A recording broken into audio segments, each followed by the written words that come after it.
Hello, welcome to Healing with podcast. I am Marissa McDevitt, your host, mindset coach, mentor, and founder of Healing Center.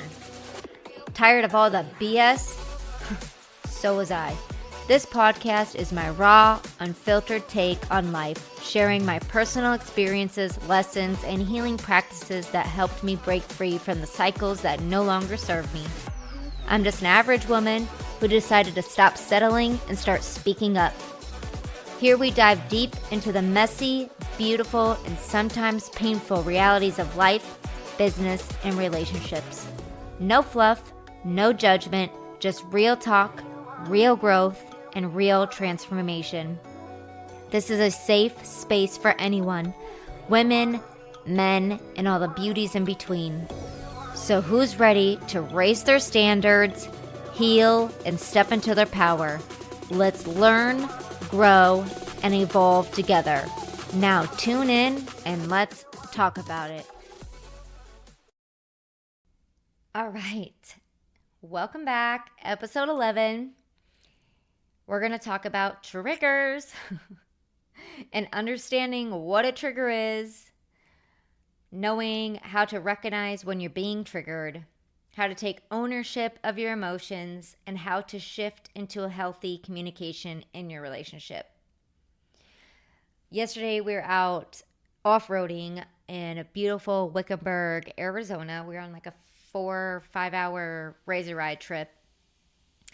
And at the end, Marissa got quite emotional. And so we're going to talk about it today. I got very triggered with a situation that we'll get into. So what does it even mean? What is a trigger? Why triggers matter? What are they? So a trigger is an emotional response rooted in past experiences, wounds, or unhealed stories. We often project our unprocessed emotions onto others, especially in relationships. Now remember, being triggered is human. It's what we do with it that creates growth or conflict. How to know when it's a you issue. So I'm going to give you 5 signs that it's your own trigger. 1, how do you know it's you? You react disproportionately to what's happening. 2, you feel like your sense of worth or safety is being threatened. 3, you shut down or you get defensive immediately. 4, you assume the worst without clear evidence. 5, you relay the moment in your head obsessively, long after it's over. Yeah, I did that yesterday. Ooh.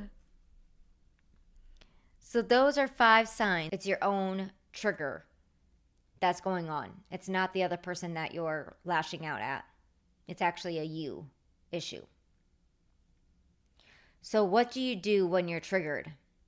I'm going to share 5 grounding tools that you can use. So when you're feeling triggered and you're heated in the moment, 1, pause and breathe. Create space between the trigger and reaction. 2, take a walk or step away. Physical space equals mental clarity. I did that yesterday. 3, ask yourself, what story am I telling myself right now? 4, journal it out. Put the emotions on paper instead of your partner. That's a great one. 5, own it out loud. Communicate that you're triggered and processing. So why are we talking about this? Yesterday, Marissa had a moment full of emotion, extremely triggered, and I lashed out on my partner in front of everybody yesterday. So like I said, we were in Wickenburg. We were off-roading. It was a beautiful day. We were drinking. Um, for everybody who knows me, I do like Bud Lights. That's just, I'm little, so Bud Light has been my fear for years, because if I have any other type of liquor or alcohol, I'm a little bit of a nut job. So, with that being said, yesterday we were having a great time. We pulled over to our first stop, and our friends bust out a bottle of tequila. And I got really excited because that is the one liquor that I can drink a little bit and not be psycho on. So they're going back and forth on this tequila. Long story short, they say, come over, try this. So I tried it, and I'm like, this is not tequila. It tastes like whiskey to me. And they go, yeah, we think it's whiskey. And immediately I go, uh-oh, that's not good. And they're like, what? I'm like, I should not drink whiskey. They're like, why? I'm like, because I literally just get psycho mean on whiskey. It's not my liquor. I don't know why, what it does to you. I don't know why certain alcohols trigger people or their emotions or make them seriously psychotic, but whiskey does that to me. It also does that to my father. So, that being said, I had one shot. And I warned everybody I shouldn't drink whiskey. It kind of has something to do with the story. So we go on through the day, and we're having a great time.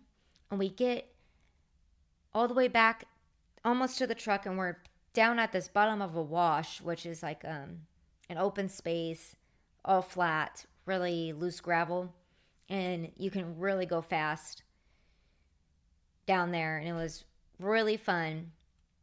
And we stopped to have another beer break, and I'm been drinking all day, and I'm really excited, and I'm like, hey, I want to drive the Razor. I want to take the girls, everybody get in with me. I want to take the Razor. Let's go. I want to go down and come back.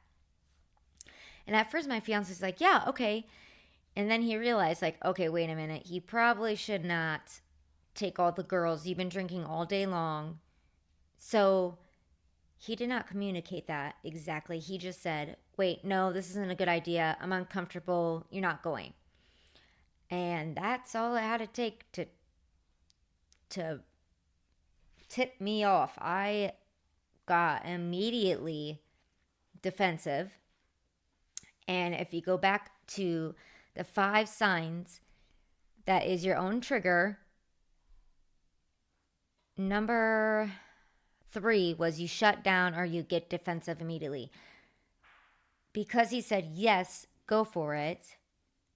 And then he thought about it and was like, this is probably not a good idea. She's been drinking. People can get hurt. Abort mission. He said, I'm not comfortable with this. No, not a good idea. But to me, that was like him trying to say, I don't know how to drive his Razor, and I'm going to be, I'm not going to be cautious, and I could possibly hurt someone. So I took it the completely wrong way from where he was trying to come at. And again, number 4, you assume the worst without clear evidence. So he was just trying to be the smart person. And I'm over here assuming that he's attacking me like I don't know what I'm doing and I shouldn't be able to drive his Razor. So then I replayed the moment in my head obsessively and kept getting more upset, even though it had nothing to do with me. It was just literally like, we just had a beautiful day. We're at the end of it. You don't need to be jumping in the Razor and driving like a crazy, because I will. With the girls in it, it's just a bad idea. I took it to heart because I just sold my Razor like a month ago. So I haven't even grieved over my Razor. This Razor of mine was my first Razor. I saved up a lot. I worked my butt off. It's been my lifelong dream to buy my own Razor and own a Razor myself. I don't have to ride anybody else's Razor. I don't have to ask anybody else if I can ride the Razor. It's my razor. I finally achieved my goal. That was my dirty 30 birthday present to myself. I bought myself a razor. It was amazing. I had it for a year and a half, and now we have two, and I just really couldn't afford to keep it anymore with maintenance and payments. So I let go of it. I had to pay my school off, etc., etc. However, I was still butthurt over it. And the beautiful thing is my fiance is like, you can take my razor anytime you want. Take the razor out, have fun. It's your razor too. So when we got done with the beautiful day and I wanted to take the razor out, I was told yes. And I got excited. And then I was told no. And then it wasn't even a no. It was a we'll follow you behind in the other razor. And then I just got more defensive because, that's when the alcohol kicked in. So long story short, I was a shit show. And I was extremely triggered. And it wasn't even about my partner. And I was just lashing out at my partner in front of everybody. Oh yeah, I made a scene. I was very upset. I thought he was saying I didn't know what I was doing and all the things in my head. I was so upset, I just started walking. I realized I was so heated. So, what to do when you're triggered? I walked away. I realized I was so up in my emotions and so butthurt that I was causing a scene, and I realized what I was doing, so I just started walking. And of course, my sweet friend, she's running behind me trying to say all the things like, calm me down. And I was extremely heated. So anything that anybody was going to say, nobody was going to say anything to me at that time. I just needed to cool down and let my emotions settle because it wasn't even relevant to anything. It was literally my own grieving of letting go of my razor. Had nothing to do with anybody.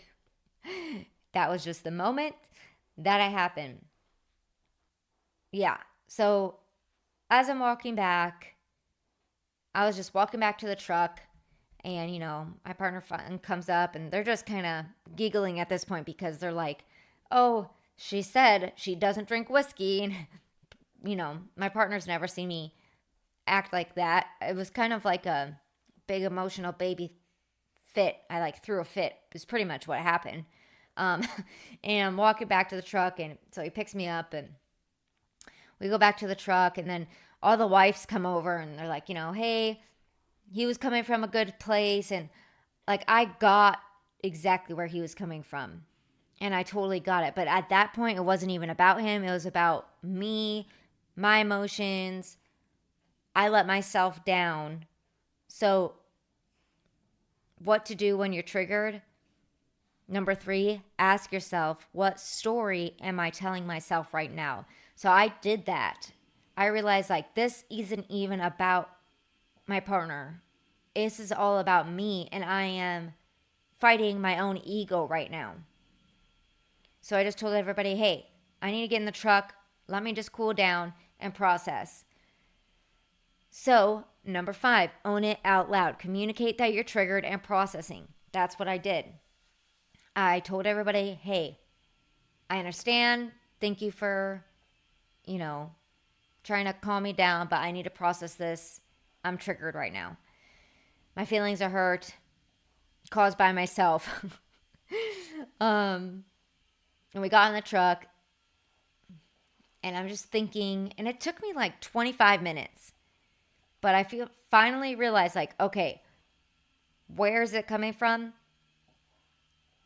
My heart hurts. My ego hurts. I'm upset at myself because I worked so hard to get this razor. And, I basically couldn't afford to keep it anymore. And so I let it go. But doing that, now I felt dependent on my partner even more because it's his razor, it's not mine. And for me personally, being dependent on someone for anything drives me insane. So then I went through a spiral of I'm not an independent woman no more. It was extremely heartbreaking to myself. I just felt like I've let myself down, that I, I'm over here causing a scene after a beautiful day with my partner and my friends and his family. And I threw a big baby fit at the end because I didn't get to drive the Razor. So then I was just embarrassed. And I realized, like, okay, I need to own up to this. And I need to apologize to my partner. I need to apologize to his family for causing a scene and, whatnot. So I did. I sent out a beautiful text just saying, hey, I apologize for the drama. I got triggered. Had nothing to do with what happened. I had a beautiful time. We'll see you guys later. And of course, I apologized to my partner. I took responsibility for my actions, and I explained to him that where this trigger came from, where this emotion came from, and why it happened. And he, of course, understood. He also explained, he's like, I apologize. I should have explained more or said it differently. But at the same time, this is one important thing that I would love for everybody to really understand. Your partner shouldn't have to give you the list by list by list on why they feel uncomfortable about a situation. I don't even think maybe one other time that my partner has ever said, hey, I don't think this is a good idea. I don't feel comfortable. If your partner says that, there's a reason why. So don't even ask twice. Just trust your partner. I felt so disappointed in myself for not being a good partner because that's all he said was, yes, you can take the Razor out. And then he reevaluated and said, actually, was his words. Actually, that's probably not a good idea. I'm uncomfortable with it. No, you're not going. That should have been the end of it. Okay, babe. End of it. It wasn't. It's a learning experience. So, 5 healthy ways to communicate during disagreements. 1, use I statements instead of you accusations. Right? So what was I doing? I was like, you're not letting me take the Razor out? Really? Like being, coming from that space. When I settled down, I used I statements. Honey, I'm sorry. I overreact. These emotions came from this part of my heart because of this situation. I got triggered. 2, validate their perspective, even if you disagree. After I calmed down and understood the situation, I realized his perspective was 100% correct. At the time, I didn't agree. When I realized and my emotions were down, I definitely agreed. So even if you disagree, validate their side. If someone says, hey, I'm uncomfortable, no, we're not doing this, because there's obviously a reason why. 3, take turns speaking with no interruptions. My partner and I are really good at this, especially my partner. He is a very good listener, and he will let me speak and vice versa. 4, ask for clarity. Don't assume intentions. 5, end with love. We're on the same team. Yes. So after I made that apology and I owned up and I apologized to everybody, he apologized and he said he gets it, how that could have triggered me and everything. And we held hands and we had a beautiful rest of the evening. For the whole entire evening, we had a great time because we're on the same team. So being triggered doesn't make you broken. It makes you aware. Triggers are sacred messengers inviting us back to ourselves. So I want you to reflect on a time that you were triggered recently and think about what actually was really going on. I want to offer a little challenge. So this week, when something triggers you, try pausing, reflecting, and choosing a new response. Then watch the shift. I would love for you to DM me with your reflections and stories on how you found a trigger, paused, reflect, and created a new response. So again, we're going to end on an affirmation. And today's affirmation is, I honor my emotions as sacred messengers. I choose to respond with love, take ownership of my truth, and communicate from the wisdom of my heart. And with much love, have a beautiful day.